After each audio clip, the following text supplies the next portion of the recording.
The man history cannot ignore.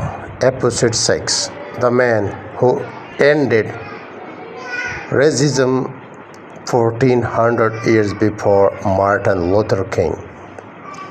1963, Washington, D.C. Hundreds of thousands of people gathered to hear one dream. I have a dream that one day a man will not be judged by the color of his skin. The world called it revolutionary, but 1400 years earlier, in the desert of Arabia, a man already lived that dream, not as a speech, not as a protest, as a way of life. In 7th century Arabia, slavery was the foundation of society. A black man had no value, no dignity, no rights.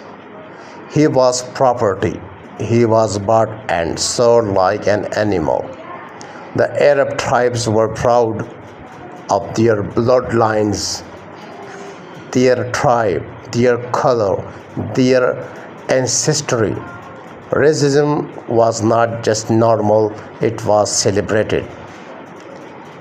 Then came Muhammad sallallahu alaihi wasallam. There was a man named Bilal ibn Rabah, an African slave, dark-skinned, owned by a cruel master. When he accepted Islam, his master threw him on the burning desert sand, placed a heavy rock on his chest under the blazing Arabian sun to force him to abandon his faith. And Bilal radiallahu anhu, chest crushed, burning in the heat, said only one word, Ahad, Ahad, one, God is one. The Prophet did not just feel sorry for Bilal radiallahu anhu. He sent Abu Bakr radiallahu anhu to buy his freedom. And then he did something that shocked the entire Arab world. He chose Bilal radiallahu anhu, this freed African slave, to be the first muazzin of Islam, the man whose voice would call the word to prayer, the most honored vocal proposition in the entire Muslim community, give to a black African man in 7th century Arabia. This is the final sermon. Standing before over 100,000 people, the Prophet declared words that the world would struggle to understand for centuries. He said, O people, your Lord is one, your father Adam is one. An Arab has no superiority over non-Arab. A white has no superiority over a black, nor a black or a white, except by piety and good character. 100,000 people heard these words in 632 CE. Now think carefully.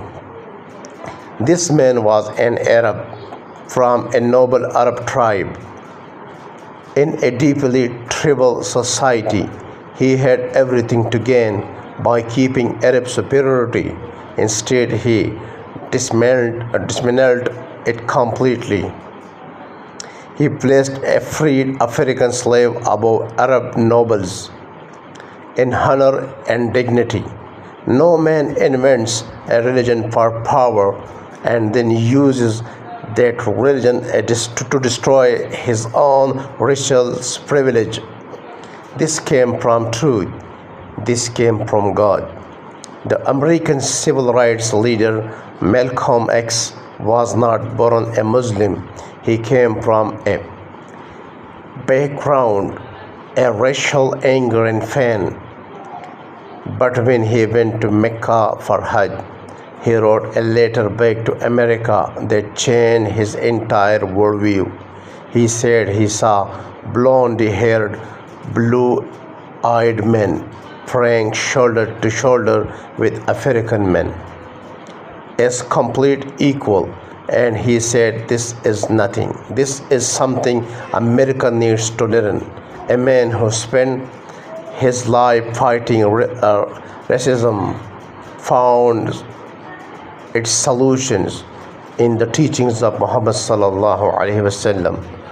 They told you Islam divides people, but history tells you Muhammad was the first man to stand before the world and declare that no human being is better than another because of their skin, their tribe, their nationality, only their character, only their good consciousness.